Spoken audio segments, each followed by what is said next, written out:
This is SAAB Talk Live. Hey guys, glad you joined us. This is the webcast for people who love Saabs, own Saabs, and really just anybody interested in keeping these cars on the road. My name is Lee Kelso. So glad you found us today on SAAB Talk Live. Got a question for you. When the time comes to sell your car, how are you going to do it, and how are you going to come up with a fair price for it? You're just going to throw it up on Craigslist and hope for the best and hope that somebody who understands these cars will find you there? Or what if you're traveling and your Saab suffers a mechanical problem? How are you going to find help? Or what if you need one of these, a Saab service manual for a car that's been out of production for many, many years? Where do you go to find all that kind of stuff? Well, I'll tell you, what I have found, that the Saab network, Saabnet.com, is a tremendous resource. And tonight we're going to be talking with the founder of Saabnet, and that is Scott Patterson. Scott's joining us live from his home in sunny Menlo Park, California. Scott, good to see you. Yeah, thanks. We're actually having a lot of rain today. Okay. Which is good for us in California. Really beats good. the heck out of the snow we're having back here in Indiana, I'll give you that. All right, so you just told me something I think is pretty interesting, and this community is going to be glad to hear, that even though a lot of the Saab owners are like me, gray hair that's getting thinner and thinner, there's still ongoing interest in these cars, huh?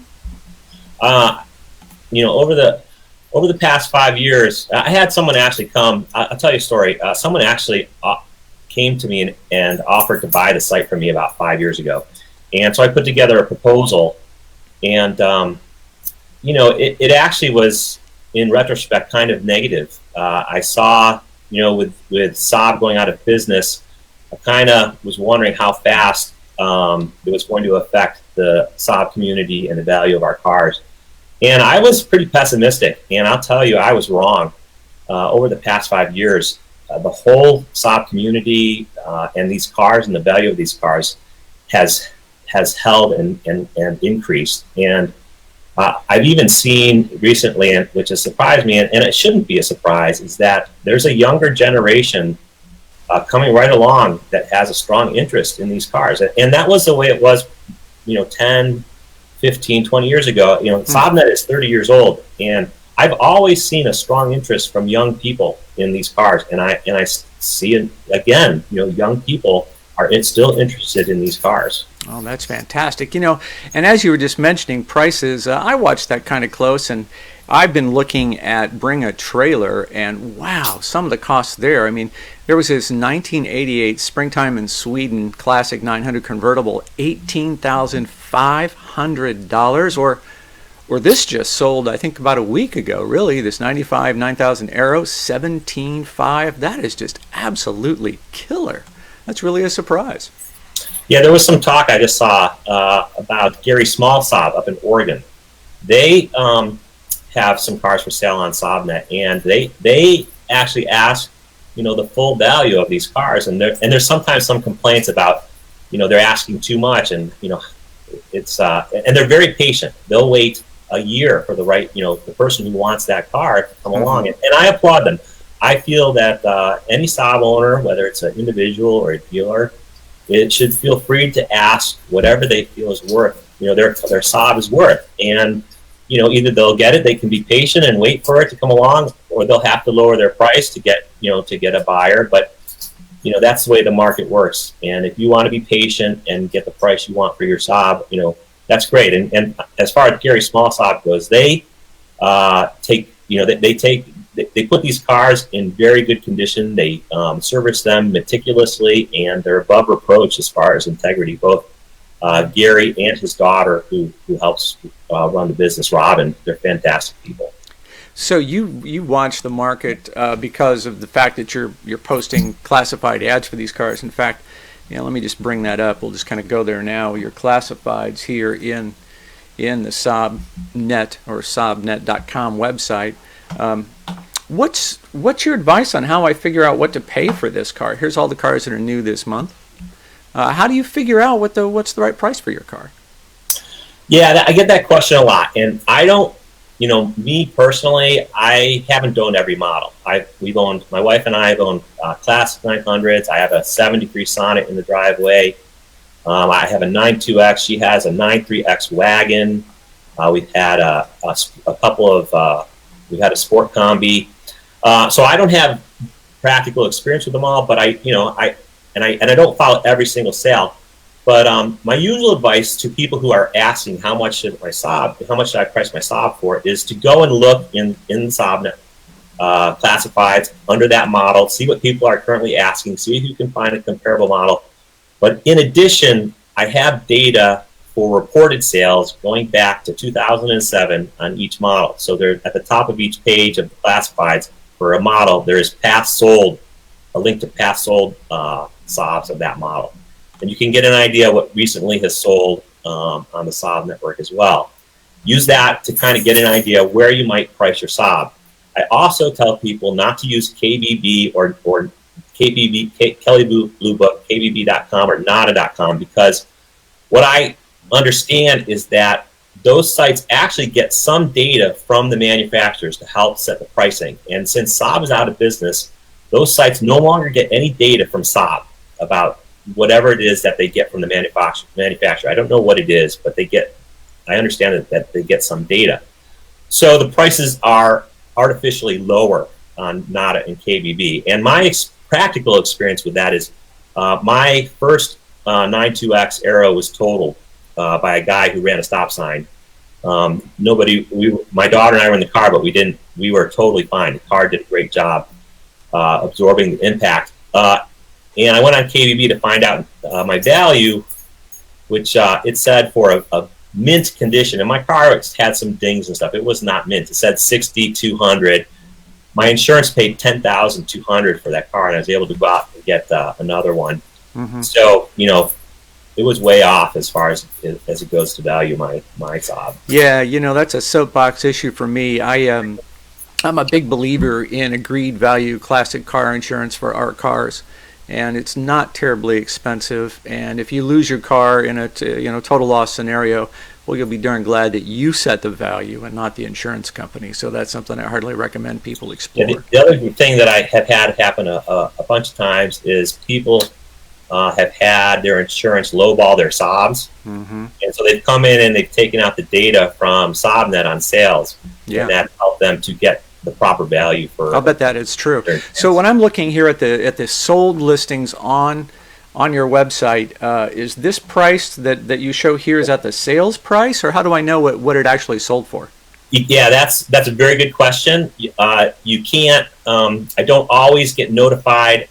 For one, I don't always get notified when the Saabs are sold. So not every sold Saab gets into the sold listings. And secondly, not everybody reports to me the final selling price. Sometimes they do, and if they do, I'll adjust it in that listing. If they don't tell me the selling price, I just don't know what it is. So if it's listed in red, is that an indication of the actual selling price? Red is an indication that the price was lower from the original asking price. Okay. All right. So where am I just to drive that home to a point here, I think I went to the sold index. Is this where I find the actual selling price, or is it someplace else? No, so what's listed there is the last known asking price. Or if they did tell me what it actually sold for, I will change it. But they don't often tell me the final selling price. I get you. So all I can say, so what I'm trying to say is, use that page as a general guide to see what people asked. You can tell if people lowered their price, but those cars sold. Okay. So what is what's your advice on, or what are you seeing on what's moving, what's hot, and what's kind of slow right now? Definitely, what's slow right now are convertibles, and that's no big surprise. But I do get people who often say, the best time to sell, the only time to sell is in the spring. But I find that they sell pretty well, all during the rest of the year. But as you head into December and January, the sales of convertibles completely stall. Mm-hmm. For what's hot, manuals and performance variants, manual arrows, those are hot. Turbo X, 93 Turbo X's, those are hot. Big-ins, 900 turbos, 900 SPGs, hot. Sport, the manual sport combis or manual 93X wagons, way hot. Yeah, those ones are good. Really? How about that? The 9.3X Yeah, wagons? yeah, they're manual. They're kind of like unicorns. I mean, finding a 9.3X wagon manual, 6-speed manual. Oh boy, those. Yeah, I just can't say enough about manuals. People just want those stick shifts because they're so fun to drive. You're not going to believe this, but I've got my phone here monitoring comments for all of us. In case you got a question, you can ask. We'll put it in front of Scott for you. But there just popped up a notification that Bring a Trailer has a 9.3X Combi that just posted. So we'll see where that one goes. Funny you were talking about just as it came live. Yeah. So there are other features of the site that I think are real interesting, and one of them that I'm not sure everybody understands real well how to use is the buddy list. Now, talk me through that. Okay, I just want to mention one more thing about the classifieds. Yeah, sure. I don't want to leave out vintage. You know, the Saabnets and those the 96s, 95 model 95 wagons. Yep. Those also are hot. We had a Saabnet Go recently that was restored for $22,000. Wow. Yeah, it's amazing. So, okay, on to the SAAB Buddy Registry. This actually began as just a thread in the bulletin board over a decade ago. Someone said, hey, list your name and where you are if you're available to help someone who's a Saabber who's passing by and has trouble.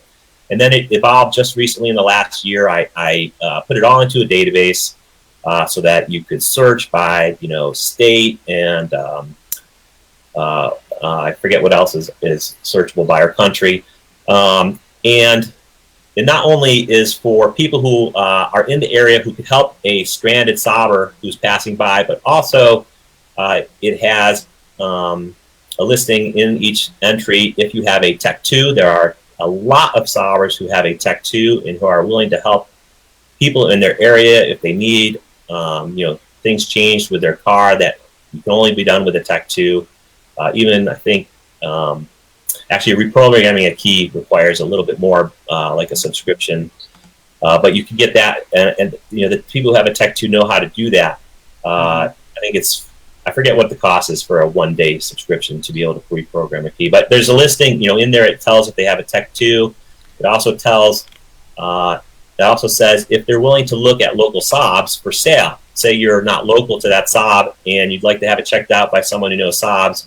I did this with a guy in Colorado who went and looked at a Saab I was interested in. He checked it out. Turned out it was great. I bought it, flew out to Boulder, Colorado, and drove it home to Menlo Park here in the Bay Area. And the car turned out to be a gem. So you can also add yourself if you're willing to look at Saabs for people who are not local. Great. Where do you see the importance of the bulletin boards and the tech support? That's been super helpful to me. There's guys there who have just a lot of information, and it seems like it's a different group of guys that you run into over on the Facebook groups. Well, it's a good, fun group of guys who really care about helping each other and helping other Saabbers. And there's also some women Saabbers on there who are a lot of fun too. Yeah. Which is rare, but I see it more and more. I mean, I'm married to a Saab girl who has only driven Saabs her entire life from when she got her learning permit when she was 16. Get out of town. Yeah. That's the only car she's ever driven. Yeah. In fact, she's the one who made me. I was looking to replace my GTI Rabbit with a Scirocco, and she said, "Why don't you look at this used Saab?" And that was, that's it. That was what changed, my driving. Saabs forever after that. Wow. That's so you have her to thank for Saabnet, to be quite honest. There you go. Well, I've called up here kind of the bulletin board just to give everybody a look. If you haven't been to the Saab network, saabnet.com, threaded messaging, and this is just the general discussion board where you can find all kinds of topics and lots of good folks. Tell me what these different colored icons mean that I'm seeing here on the page. Yeah, so the bulletin boards have they have problem solving on them in it's a database of problem solving. You can go ahead and someone's probably had any problem you've had or that you're currently having. You can search and you probably find someone solved it. But the icons represent full site members. So the site is supported optionally, you don't have to be a full site member to use the site. It's free. The site is free to use by anybody. But there are a whole bunch of people who have signed up and paid for a membership, which comes with extra features on the site, like a little bit better search engine, some notification stuff. There's a whole long list that is listed if you check out the member area, the member sign up page. It'll tell you there's like 20 or 30 extra features. But the color just represents how many years they've been a member. From purple is 2 years plus, blue is 5 years plus, yellow is 10 years plus, that kind of stuff. Gotcha. Where's the site going? What's next? Anything new you're going to add? What can we expect as you move beyond 30 years? This is your anniversary year. What's next? Oh boy, that's such a good question. I have this list that is just growing and growing and growing, but it's, I add little features here and there for members and for the whole group. Of course, members see fewer ads. It is an ad-supported site, but hopefully they're not too obtrusive. I have little features. I want to get better notification of new postings to the site out to people on a mailing list. There's some basic things that I could add to it, but basically, after 30 years, it's really just tweaks and little tiny things to make the site a better experience for people. I can't come off the top of my head with a huge new thing that I'm working on. The big thing I did in the last year was basically adding that buddy database and converting the threaded version of it over to a database so that it really is more useful that way to everybody. Yeah, I think that's just a great idea, and I hope people will keep that in mind as they're traveling. When you're out in the middle of nowhere and you need that special tool or special knowledge, boy, it's a great resource to have access to, that's for sure. Scott, I'm going to wrap things up here. Anything you want to leave us with? No, I really appreciate the talk. It's been very fun. All right, thanks very much, and best to you and best to the Saab Network, saabnet.com, and I hope we'll hook up with you again down the road somewhere. Thank you so much, Lee. You bet, you bet.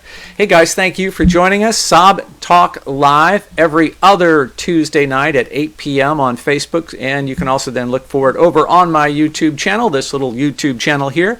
Just go to YouTube and search Saab 900. I'll pop up somewhere, or you can do youtube.com with my name. You do youtube.com/Lee Kelso. You'll find it, and that's where it'll be. It'll also be on my Facebook page. So glad you joined us. Thanks again, and we'll see you next time around for another edition of SAAB Talk Live.